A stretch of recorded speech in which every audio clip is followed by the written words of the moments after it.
So hey guys and welcome back to my YouTube channel. मेरा नाम है तन्नू और मैं हूँ एक final year BSc nursing student TRIMS Arunachal Pradesh में। तो आज का जो ये वीडियो है guys, this is about a story time. So ये मेरा रियल स्टोरी है और ये मेरे नर्सिंग जर्नी का one of the hardest time था and that day I genuinely wanted to quit nursing. So बिना किसी देरी के शुरू करते हैं। ना हल्ला है गाड़ी लोग। तो आज की जो वीडियो है ये थोड़ी इमोशनल होने वाली है and this is about one of the hardest time in my entire nursing journey. मुझे स्टोरी टेलिंग ये सब तो इतना अच्छे से नहीं आता, लेकिन I will try my best. तो ये बात तब की है जब आई वॉज थर्ड और मे बी फोर्थ सेमेस्टर, मतलब मैं सेकेंड ईयर में ही थी। तो उस समय हमें उस समय हमें वार्ड्स में अकेले पोस्टिंग दिया जाता था, लाइक मेडिसिन हो, सर्जरी वार्ड हो या फिर कहीं और हो। तो उस समय मतलब अकेले पोस्टिंग दिया जाता था कहीं कहीं में, पर हर जगह नहीं, कहीं कहीं में साथ में भी देते थे और कहीं कहीं में अकेले भी दिया जाता था। तो उस दिन मैं फॉर्चुनेटली बोलूँ या फिर अनफॉर्चुनेटली बोलूँ, मुझे मिला था अकेले पोस्टिंग, वो भी इवनिंग ड्यूटी टाइम में। और मैं थी एक पर्टिकुलर वार्ड में, मैं उस वार्ड का नाम नहीं लेने वाली। तो उस वार्ड में मुझे अकेले पोस्टिंग दिया गया था और मेरा नसीब देख लो, उस दिन उस वार्ड में दूसरे इंस्टीट्यूट के भी कोई नर्सिंग स्टूडेंट नहीं थे, सिर्फ मैं अकेली लौती नर्सिंग स्टूडेंट उस वार्ड में। लाइक मुझे ही पोस्टिंग मिला था। इवनिंग ड्यूटी जनरली शाम के 4 बजे से शुरू होता है एंड रात के 8 बजे तक होता है। तो मैं बिल्कुल टाइम में वार्ड पहुंच गई थी, एकदम सिंसियर स्टूडेंट की तरह। एंड पहुंचने के साथ साथ मैंने जो नर्सिंग स्टूडेंट लोग का जो जनरली काम करते हैं वो लोग, जैसे कि वाइटल साइंस वगैरह लेना, पेशेंट का बीपी वगैरह चेक करना, तो मैंने वो जाने के साथ साथ ही शुरू कर दिया गाइस। बिल्कुल वार्ड पहुंचने के साथ साथ मैंने बैग वगैरह रखा एंड साथ ही साथ मैंने वाइटल साइंस लेना शुरू कर दिया पेशेंट का। और वाइटल साइंस लेके भी बिल्कुल टाइम में ही ख़त्म हो गया था मेरा। तो उसके बाद ना हमें शाम को मेडिसिन भी देना होता है पेशेंट को, उसे हम लोग बोलते हैं बीडी मेडिकेशंस। तो मतलब जो शाम की दवाइयाँ होती है वो सब। तो मैंने वो सब भी कलेक्ट कर लिया पेशेंट बेड साइड से और मैंने सोचा कि विड्रॉ करके मैं पेशेंट बेड साइड में जाके डायरेक्टली दे दूँगी। और जनरली जो बीडी मेडिकेशंस होते हैं उसे शाम के 6 बजे के आसपास से शुरू कर देते हैं। तो मैंने बिल्कुल टाइम में शुरू कर दिया और दवाई देना शुरू कर दिया पेशेंट को। एंड मैंने बिल्कुल टाइम में ख़त्म कर दिया दवाई देके, जो कि था मतलब 8 बजे, जो कि मतलब मेरा छुट्टी का टाइम होता है। और बीच बीच में तो बहुत सारा काम भी किया, सिर्फ दवाई नहीं दिया। लाइक कोई पेशेंट का कैनुला ख़राब हो गया या फिर किसी पेशेंट को सलाइन लगाना हो, तो वो सब काम भी मैं कर ही रही थी बिल्कुल। तो बिल्कुल भागा दौड़ी कर करके मैंने जो भी हो अपना काम टाइम में कंप्लीट कर लिया। पर उस वार्ड में थी उस दिन एक महान वार्ड सिस्टर। तो उन्होंने क्या किया कि उन्होंने मुझे लाइक बिल्कुल 8 बजने ही वाले थे कि उन्होंने मुझे बुला लिया एंड बुला के शी वाज लाइक कि थोड़ा और एक्स्ट्रा मेडिकेशंस देके मुझे बोला कि ये मेडिकेशन भी पेशेंट को देकर जाओ तुम। तो मैंने अभी me being the nursing student, ऊपर से इतनी जूनियर, तो मैं मना भी तो नहीं कर पाई। तो मैंने ले लिया उनसे वो पेपर जहाँ पे वो दवाई का नाम वगैरह लिख कर रखा था, सब कुछ बेड के साथ, तो बेड नंबर के साथ। तो मैंने उनसे वो पेपर ले लिया जिसमें बेड नंबर के साथ मेडिसिन लिखा हुआ था कि कौन से पेशेंट को क्या मेडिसिन देना है।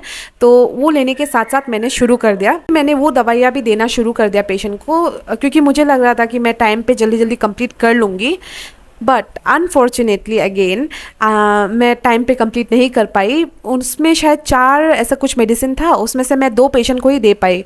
एंड उस समय ऑलरेडी टाइम हो चुका था 8:10 8:15 समथिंग। और गाइज उस समय मुझे इतना ज़्यादा चिंता इसीलिए हो रहा था क्योंकि जो हॉस्पिटल से हॉस्टल आने का जो रास्ता होता है वो जनरली थोड़ा सुनसान रहता है एंड थोड़ा अंधेरा वाला होता है, तो अकेले आने में भी डर लगता है। इसलिए मैंने सोचा कि अभी जो 2 मेडिसिन बच गया, अगर मैं उनसे पोलाइटली रिक्वेस्ट करूँ तो क्या पता शायद मान जाए, क्योंकि बहुत सारी वार्ड सिस्टर मान जाती है। तो मुझे भी लगा कि वो मान जाएगी क्योंकि that was the first time I was interacting with her. तो मैंने उन्हें जाकर रिक्वेस्ट किया कि दी can you please give this medication, इतना 2 ही बेड बच गया और मेरा टाइम हो गया दी, और मतलब जाने का रास्ता भी सुनसान है। I explain everything to her but she being she अचानक से वो मेरे ऊपर इतना ज़्यादा चिल्लाई गाइस। एंड उस समय वहाँ पे दूसरे intern doctors, senior doctors, staff nurses और मतलब पेशेंट भी थे आसपास में, और सबके सामने उन्होंने मेरे ऊपर इतने ज़ोर से चिल्लाया कि I felt so humiliated, so bad. मेरे आंखों में पूरे आंसू आ गए and I was so sad guys, मैं कुछ कह नहीं पाई उस समय। तो मैंने वो फिर शुरू कर दिया, जो 2 दवाई था वो देना शुरू कर दिया ताकि मैं जल्दी हॉस्टल पहुंच पाऊँ। तो फिर रिमेनिंग जो 2 मेडिसिन था वो देते देते मेरा हो गया था 8:30 समथिंग, एंड 8:30 तक मैंने जैसे तैसे पूरा मेडिसिन देके कंप्लीट किया एंड फिर मैं निकल गई सीधा वार्ड से। और वार्ड से निकल के जब मैं वापस हॉस्टल आ रही थी उस समय लिटरली मुझे थोड़ा भी डर नहीं लगा गाइस, लेकिन that time I was so sad. डर से ज़्यादा मुझे सैडनेस मेरे ऊपर हावी हो गई and the entire road I was crying crying crying and only crying, क्योंकि मैं अकेली थी वो पूरे रास्ते में। एंड मतलब मेरे बहुत सारे दोस्त जो दूसरे वार्ड में थे वो लोग वापस हॉस्टल पहुंच चुके थे ऑलरेडी, लेकिन I was the only one left behind. And बिल्कुल अंधेरा रोड था एंड बिल्कुल मतलब जो फिल्मों में जैसा होता है वैसे ही मैं रो रो के बिल्कुल जा रही हूँ हॉस्टल। एंड फिर मैं फाइनली जाके हॉस्टल पहुँच गई और हॉस्टल पहुँचने के बाद मैंने डिनर भी नहीं किया गाइज। और आप समझ सकते होंगे कि लाइक जो लोग नर्सिंग में है या फिर जो लोग ऐसे मेडिकल फील्ड में, उन्हें पता होगा कि कितना फिजिकली डिमांडिंग फील्ड होता है ये, जो लाइक आपका पूरा एनर्जी लाइक ख़त्म हो जाता है आप जब जाके वार्ड में काम करते हो। एंड वापस आके बहुत ज़्यादा भूख भी लगती है, लेकिन उस दिन मैंने डिनर विनर कुछ नहीं किया because I was so sad. I just change my cloth, वो भी जैसे तैसे मैंने अपना कपड़े चेंज किया और मैं सीधा बेड में लेट के रोने लग गई। फूट फूट के रोया गाइस, उस दिन बहुत ज़्यादा रोई मैं। एंड फिर उसके बाद थोड़ी देर बाद मेरे जो छोटे भैया है एंड जो भाभी है उनका कॉल आया था। लाइक जनरली उन मतलब वो लोग मेरा हालचाल पूछने के लिए कॉल किया था उन्होंने। तो फर्स्ट में तो I didn't wanted to pick up their call, क्योंकि मैं नहीं चाहती थी कि वो मुझे सुने रोते हुए। फिर मैंने कॉल पिकअप किया जैसे तैसे and like they were asking about normal thing कि खाना पीना खाया या नहीं खाया। फिर मैंने झूठ बोल दिया कि हाँ खा लिया। एंड दे सडनली आस्क्स मी कि हाउ वाज योर डे। और ये क्वेश्चन पूछने के साथ साथ भाई साहब मेरा आँखें पूरा भर के ख़त्म। आई वॉज लाइक कि नहीं अब मैं और कंट्रोल नहीं कर पाऊँगी अपने आंसू। And I just cried like a baby in front of them.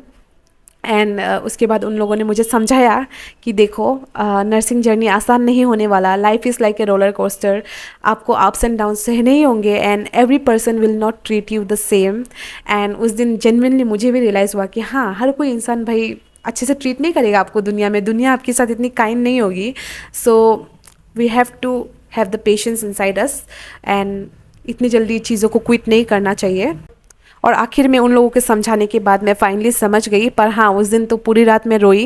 And फिर नेक्स्ट दिन जब मैं वार्ड में गई तो luckily that sister was not there, क्योंकि मैं बहुत ज़्यादा डर डर के गई थी फिर से कि अभी मैं अकेले जाऊंगी और फिर से मुझे अकेले उसी मतलब वार्ड सिस्टर के साथ डील करना पड़ेगा। लेकिन luckily she was not there the entire week. I completed my duty अच्छे से एंड फिर और कुछ प्रॉब्लम नहीं हुआ। तो यही था मेरा स्टोरी टाइम। एंड इस स्टोरी टाइम के थ्रू मैं सभी नर्सिंग स्टूडेंट को यही बोलना चाहूँगी कि never give up. Life will be hard, like ups and downs तो बहुत आने वाले हैं, लेकिन no matter how hard the road is the fruit will be sweeter. And आपको आपका गोल आप एक ना एक दिन अचीव कर ही लोगे, तो डोंट गिव अप गाइस। ये स्टोरी टाइम शेयर करने के पीछे मेरा मोटिव यही था कि मैं आप सभी को थोड़ा सा भी मोटिवेट कर पाऊँ तो। और अगर मेरे इस वीडियो के थ्रू एक इंसान भी मोटिवेट होता है तो मेरा मकसद वही कंप्लीट हो जाता है।